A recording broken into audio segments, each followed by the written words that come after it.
안녕하세요 여러분. 어젯밤 암호화폐 비트코인 시장에서 꽤나 변동성이 있었습니다. 약 2% 정도 급락했다가 다시 플러스 구간으로 반등해서 원래 자리로 돌아왔습니다. 이런 움직임은 횡보장 사이드웨이의 소프트한 형태를 반영한다고 볼 수 있습니다. 사이드웨이 구간에서는 우리가 웨이브사 구조에 있기 때문에 또 한 번의 파동이 더 올 수도 있지 않을까 생각합니다. 그래서 저는 숏 포지션 쪽에 오더를 먼저 정리했습니다. 왜냐하면 웨이브사에서 가격이 제가 설정한 조건에 맞춰 다시 올라설 수 있었기 때문에 포지션을 닫아야 했습니다. 비트코인은 원금가의 포지션을 정리했고 롱 포지션 쪽은 수익이 나고 있습니다. 그리고 붉은 돼지고기도 플러스점을 받아서 나왔습니다. 먼저 앉아서 5세트 상승한 사파의 구조가 어떤지 살펴보겠습니다. 이렇게 하면 이미지가 다르게 보일까요? 이것이 제가 지금 묻고 있는 핵심이자 중요한 질문인데 다음 달에 구조의 차이가 생기면 플레이하기가 매우 어려울 것입니다. 이보다 더 강하게 수집된 비율이 있을 수도 있고 2차 수축의 물결일 수도 있기 때문입니다. 이보다 더 심도 있는 내용은 나중에 기술적인 측면에 대해 자세히 살펴보겠습니다. 이번에 오늘 아침에 전해진 뉴스는 JG 모건의 부분은 정부 채권 판매를 블록체인 쪽에서 테스트하는 것은 크립토 산업의 다음 단계로 꽤나 의미 있는 진전이라고 볼 수 있습니다. 정부 내에서 이런 수요가 매우 높다라는 것은 이미 잘 알려진 사실이고 만약 이 채권을 블록체인에서 판매할 수 있다면 더 많은 사람들이 암호화폐 쪽을 이용하게 될 수도 있습니다. 현재 모건에서 실험적으로 진행 중입니다. 그리고 어제 발표된 PPI 생산자물가지수 인플레이션 수치도 이전 수치보다 낮게 나왔습니다.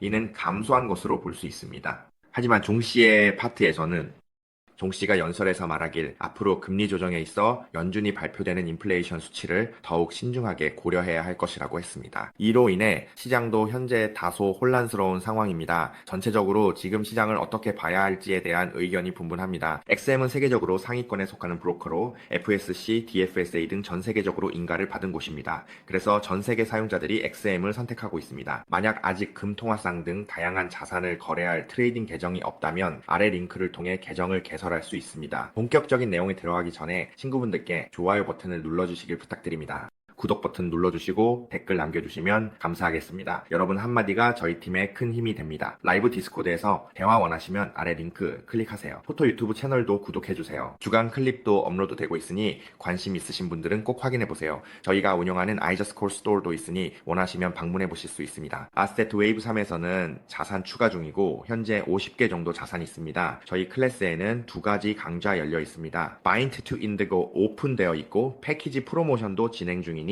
QR코드 스캔하셔서 확인해보세요. 자세한 내용은 언제든지 관리자에게 문의하실 수 있습니다. 방금 전에 나윈이 초보자분들을 위한 기초 다지기, 마인드셋, 자금관리, 기본적인 트레이딩 방법, 트레이딩 조건에 맞는 방법, 그리고 선물 거래 쪽에서의 사이드 트레이딩 방법에 대해 모두 설명해드렸습니다. 비트코인, 금, 크립토 관련 내용도 다뤘고요. 거더스 파트에서는 스노우볼 전략과 밸류, 볼, 타임프레임 학습 등 고급 내용을 다룰 예정입니다. 그리고 오늘 아침 시장의 전체적인 흐름에 대해서도 함께 살펴볼 예정입니다. 아직 큰 움직임은 없고 시장 전체가 거의 하락세입니다. 많이 하락한 종목은 WIP가 14%, TIA 10%, SEN 9% 하락했습니다. 알트코인 트레이딩에서 레버리지를 너무 높게 쓰면 위험도가 상당히 높아질 수 있습니다. 저 같은 경우 먼저 감당할 손실 범위를 계산합니다. 예를 들어 WIP가 14% 하락했다면 레버리지는 최대 500까지 맞습니다. 만약 10배 레버리지를 쓰면 계좌가 바로 청산될 수 있습니다. 반드시 자금 관리를 먼저 하고 트레이드 전에 레버리지 계산을 잘 하시기 바랍니다. 이번에는 비행기 긴덱스 업데이트 쪽을 살펴보겠습니다.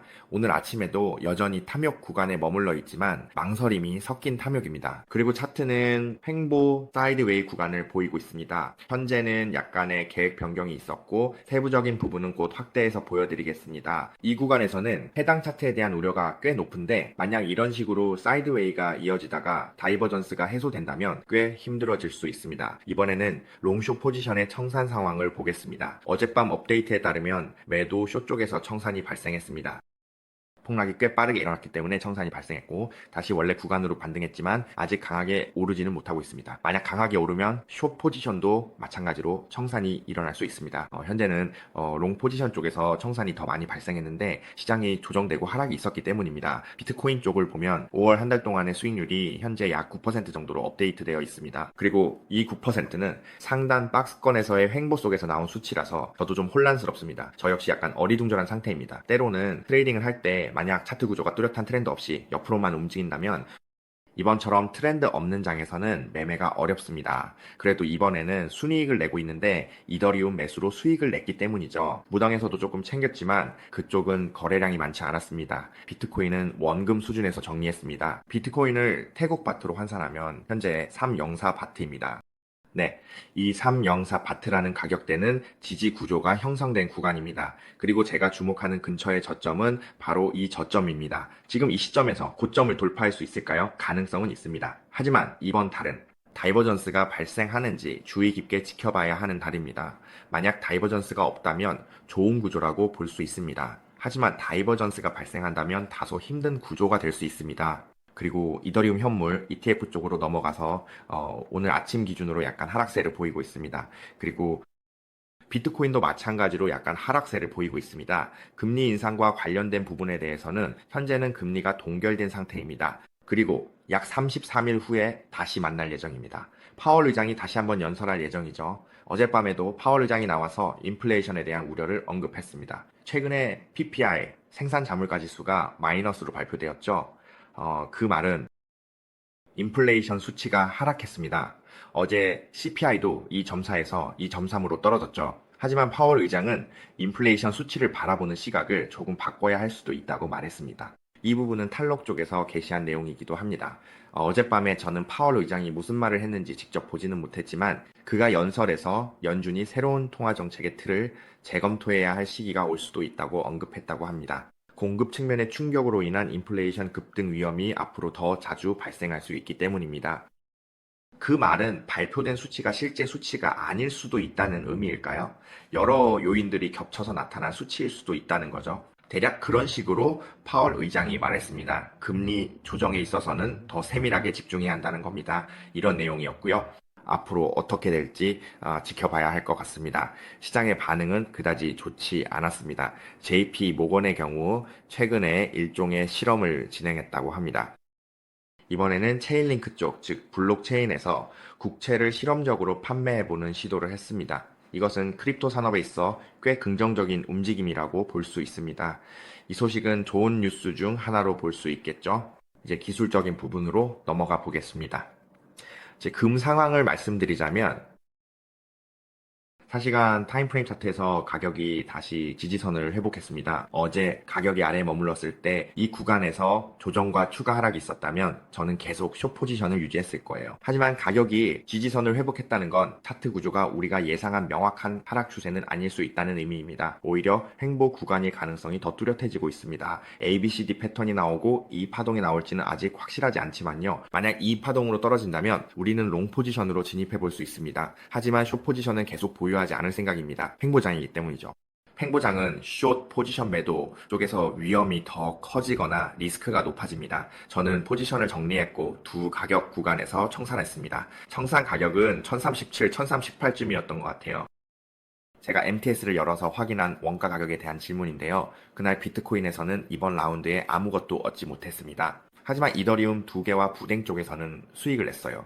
지금은 약간 계획을 바꿨습니다. 제가 가장 먼저 걱정하는 거는 큰 그림을 먼저 보는 겁니다. 이게 정말 중요한 키포인트예요. 월간 차트에서 다이버전스가 발생할 확률이 있는데 만약에 그 가격이 넘어가서 마감된다면, 그러니까 다시 한번 말씀드리면 12만을 넘어서 마감된다면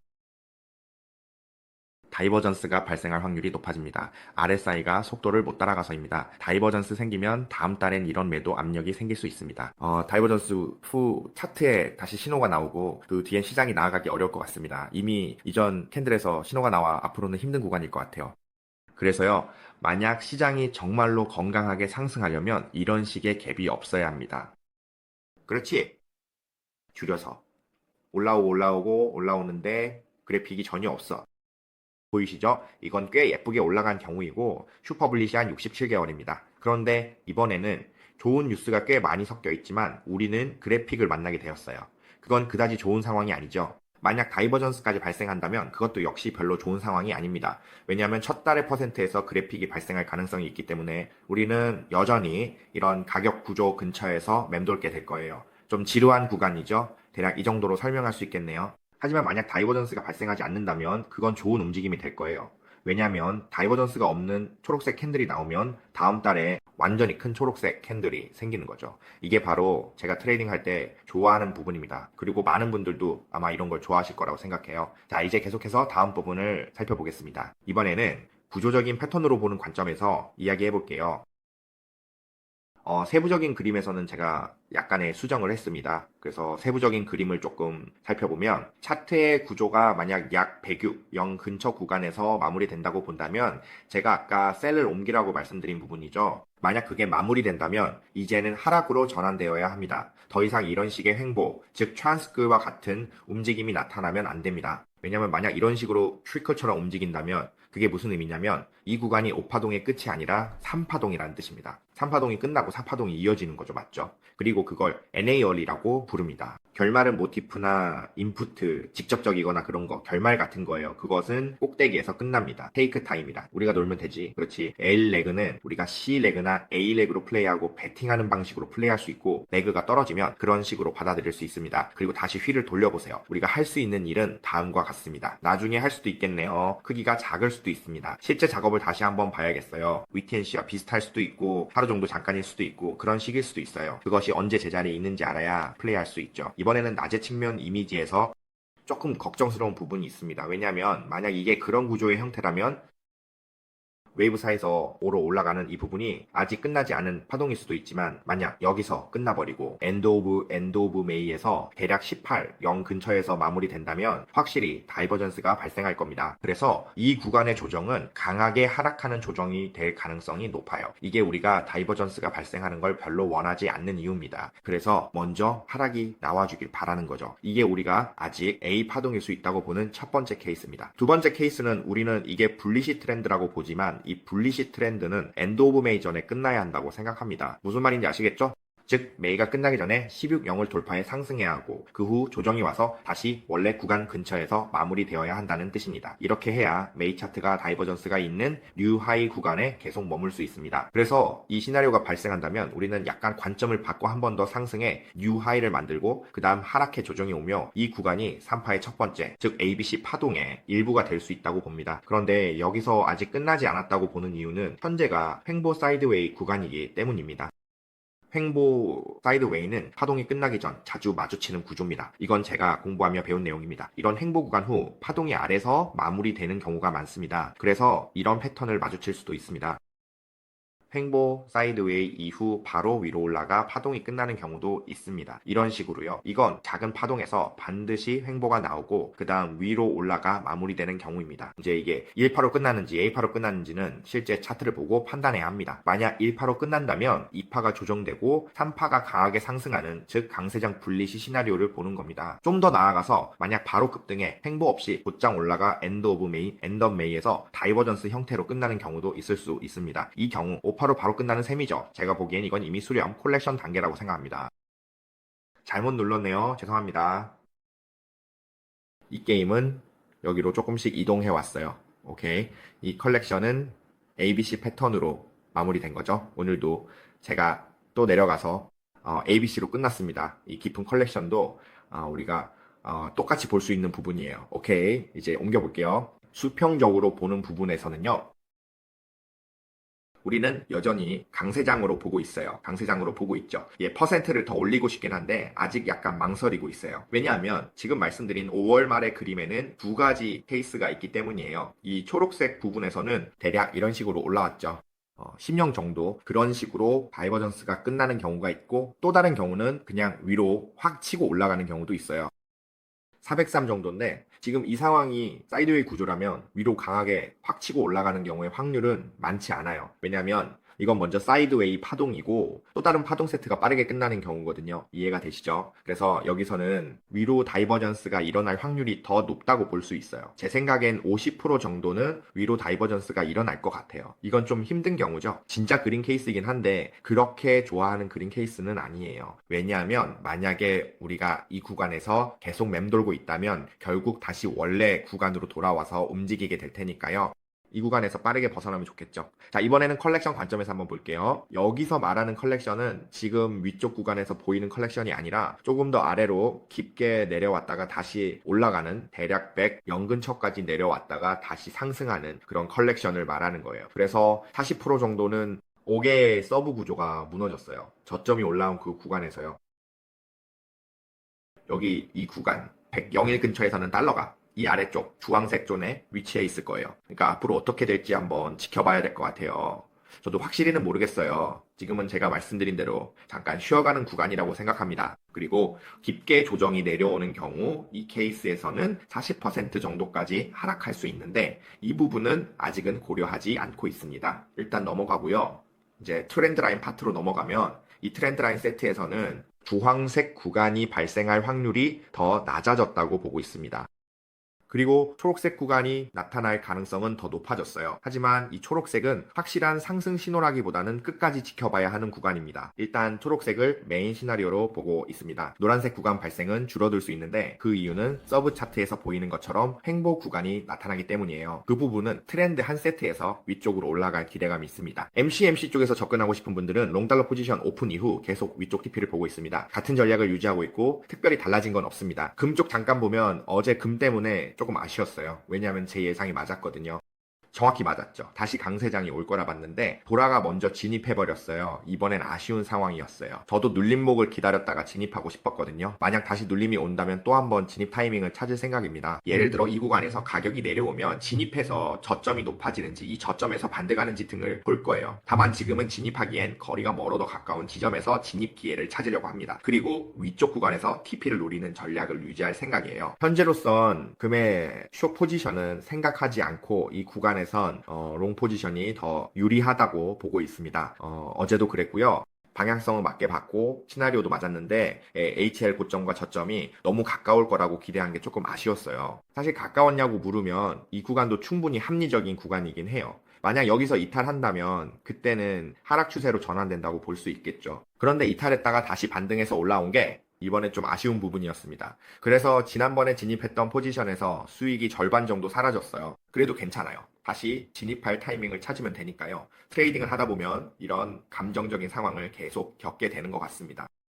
우리가 트레이딩 할 때마다 이런 감정이 생기지만 이건 서브 포트폴리오에서만 일어나는 일이고 메인 포트폴리오에서는 아니에요. 무슨 말인지 알겠죠? 우리는 오버 트레이딩을 하지 않으니까요. 만약 이런 아쉬움이나 짜증이 메인 포트폴리오 전체에 영향을 준다면 그건 좋은 상황이 아니에요. 자금 관리를 잘 못하고 있다는 뜻이거든요. 이 부분은 꼭 별표 쳐두세요. 저도 항상 스스로를 점검하고 여러분과 함께 트레이딩을 발전시키려고 공유하는 거예요. 단순히 차트 분석만 하는 게 아닙니다. 이번에 금, 걸드 쪽에서는 여러분이 디스코드 방에 들어같이 의견을 나눌 수 있어요. 저희 디스코드에서는 계속 업데이트가 이루어지고 있습니다.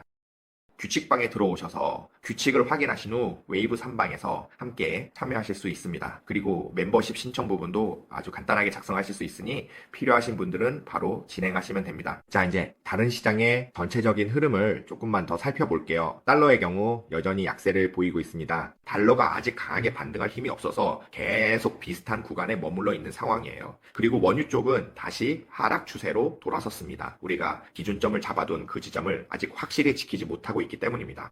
그리고 다우존스 부분을 보면 어제는 소폭 상승했지만 큰 폭은 아니었습니다. 아직 43선 부근을 돌파하지는 못하고 있는 상황입니다.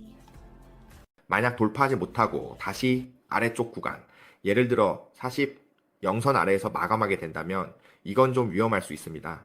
왜냐하면 다시 하락 추세로 전환될 가능성이 있기 때문입니다. 그런 그림이 나올지 지켜봐야 할 것 같습니다. 그리고 이번 달은 꽤 특별하다고 할 수 있습니다. 왜냐하면 비트코인이 마감하면서 다이버전스가 생길지 안 생길지도 중요하고 다우존스 역시 상승세가 힘이 다했는지 여부도 관건입니다. 반면에 나스닥은 이미 고점을 돌파했죠. 이제 이더리움 쪽도 잠깐 살펴보겠습니다.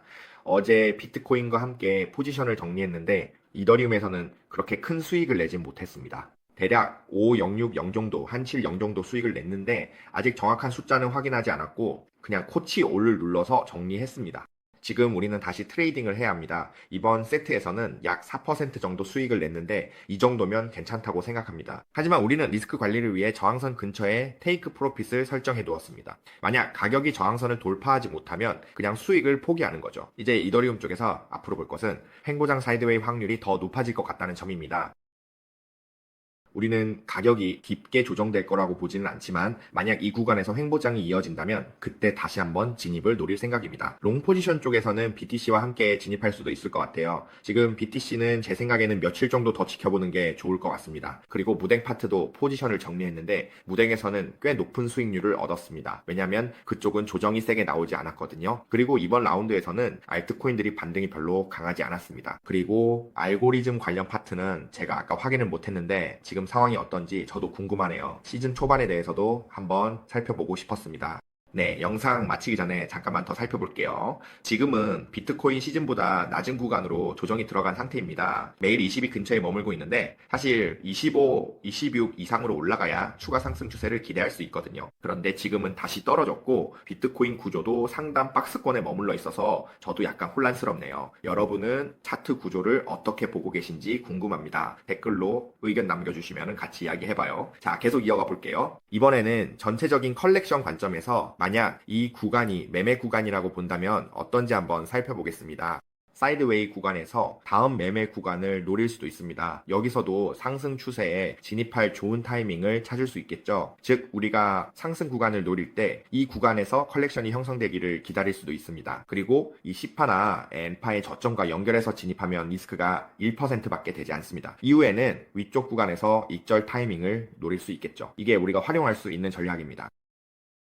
사이드웨이 구간에서는 사실 저는 스노우볼이나 레버리지를 크게 사용하지 않습니다. 왜냐하면 이 구간에서는 트레이딩 수익률이 아주 적기 때문이죠. 자칫하면 5%도 채 오르지 않고 다시 떨어지거나 반전되는 경우가 많습니다. 그래서 서로 상황을 지켜보는 게 좋다고 생각합니다. 이 전략도 충분히 활용할 수 있다고 봅니다. 이제 EMA 구조와 세부 가격 구조 관점에서 살펴보면 4시간 차트상으로는 지지하는 모습이 보이긴 합니다. 만약 이 지지선을 이탈하지 않는다면 이 저점에서 매매를 시도해 볼 수 있습니다. 하지만 RSI 쪽을 보면 RSI가 힘이 별로 없어 보입니다. 상승할 힘이 별로 없는 것 같습니다. 3시간 차트는 힘이 약해 보입니다. 새로운 저점 후 갑자기 캔들이 튀어 오르기도 해 혼란스럽네요. 2시간 차트도 힘이 별로 없어 보입니다. 다이버전스도 보이지 않고 1시간 차트에서도 이 구간에 다이버전스가 있나 살펴봐도 없습니다. 이해가 되시나요? 만약 반등이 더 잘 나오고 다이버전스가 있다면 상승에 힘이 실릴 텐데 이 웨이브 5구간은 좀 걱정됩니다. 혹시 개미들을 유인하는 구간 아닐까 싶기도 하고요. 또 다이버전스가 확실히 나타나지 않으면 더 힘들어질 수 있습니다. 이 구간이 개미들을 유인하는 자리이기도 하고 소파동의 웨이브 5이기도 하거든요. 이게 데이 타임 프레임과 먼슬리 타임 프레임 두 가지가 섞인 상황입니다. 그래서 좀 더 지켜봐야 할 것 같아요. 아마 포트폴리오를 다시 조정해야 할 수도 있고 큰 그림에서 다시 한번 살펴봐야 할 것 같습니다. 5월 말쯤 다시 정리해 말씀드릴게요. 그때 최대한 빠르게 실시간으로 여러분께 업데이트 하겠습니다. 레디 디스코드에서도 확인하실 수 있으니 참고해주세요. 이번 영상에서는 전체 상황을 업데이트했고 비트코인 관점과 계획도 약간 조정했습니다. 세부적인 부분에서요. 주의해야 할 점, 조심해야 할 부분도 다시 짚었습니다. 오늘 영상은 여기서 마무리하겠습니다. 앞으로도 계속 업데이트할 예정이니 다양한 용도로 활용하실 분들은 이후 영상도 참고해주시면 좋겠습니다. 이 내용이 도움이 되셨다면 좋아요, 공유, 구독 부탁드려요. 유튜브 채널도 확인해 보시고 크립토 커런시 관련 소식도 계속 들어보실 수 있습니다. 골프가 인사드리겠습니다. 감사합니다. 안녕히 계세요.